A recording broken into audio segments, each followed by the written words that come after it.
بہرو بر مدینے میں پھر روتا ہوا تیرے در پر مدینے میں۔ سارے بیٹے اپنے باپ کے آس پاس بیٹھ گئے۔ بوڑھا باپ تلاوت کا بڑا شوقین تھا۔ اس نے اپنی تلاوت ختم کی، قرآن کو بند کیا، آنکھوں سے لگایا، چوما اور احترام سے قرآن کریم کو سرہانے رکھ دیا۔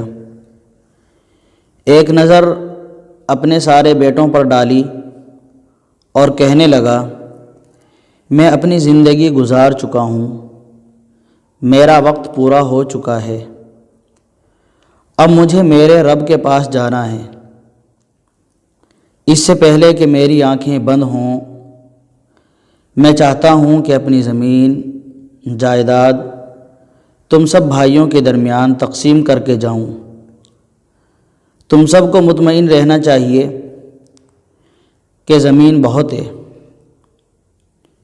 میرے پاس بہت زمین ہے، تم سب کو اس میں سے اچھا خاصا حصہ ملے گا، بہت زمین آئے گی تم سب کے پاس، مگر یاد رکھو ایک ذمہ داری،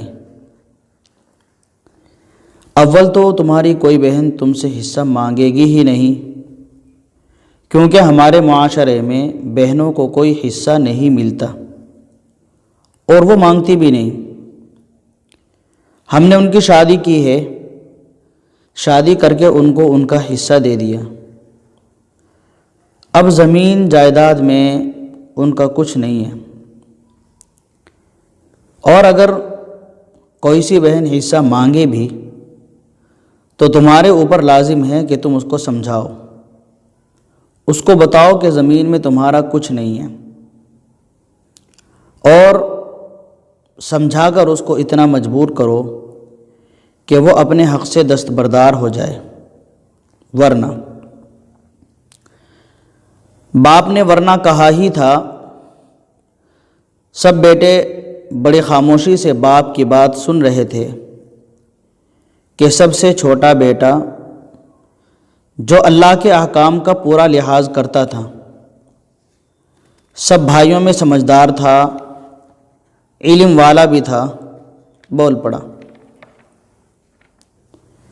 ابا جان آپ کے ورنہ کہنے کا کیا مطلب؟ بوڑھا باپ جو اگرچہ قرآن کریم کی تلاوت کا بڑا شوقین تھا، قرآن کریم کا بڑا احترام کرتا تھا، بظاہر دیندار بھی سمجھا جاتا تھا، لوگ اسے کہتے بھی تھے بڑا اللہ والا ہے، مگر اسے یہ نہیں پتا تھا کہ اس کے رب نے قرآن میں کن باتوں کا حکم دیا ہے، اس کے رب کی مرضی اور منشا کیا ہے۔ اس کا رب قرآن کریم میں اپنے بندوں سے چاہتا کیا ہے۔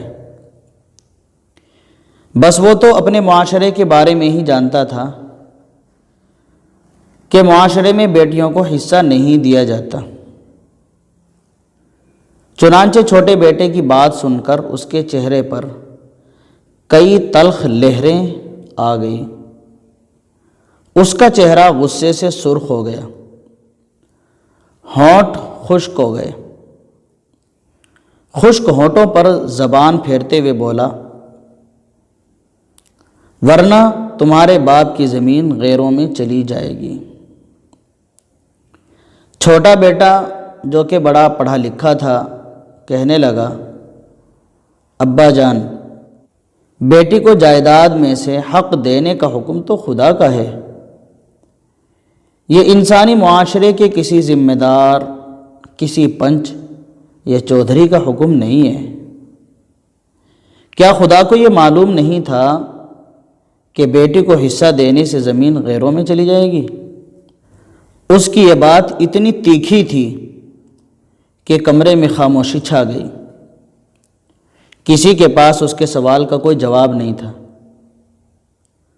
کسی کے کچھ بولنے سے پہلے ہی وہ پھر بول اٹھا، ابا جان آپ میرے لیے قابل احترام ہیں، میں آپ کا بہت ادب کرتا ہوں، لیکن ابا جان آپ کا خیال ہے کہ بیٹی کو زمین دینے سے زمین غیروں میں چلی جائے گی؟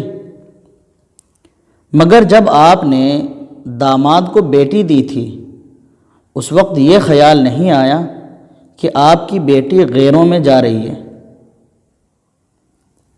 جس گھر میں آپ کی بیٹی گئی ہے، اگر بیٹی کو جائیداد میں سے حق دیا جاتا ہے تو جائیداد بھی تو اسی گھر میں جا رہی ہے۔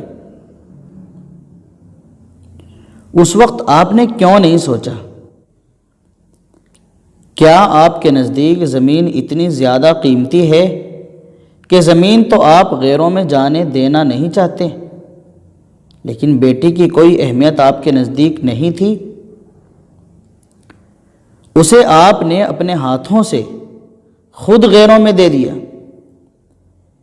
کیا اس وقت جب آپ بیٹی دے رہے تھے وہ غیر نہیں تھے؟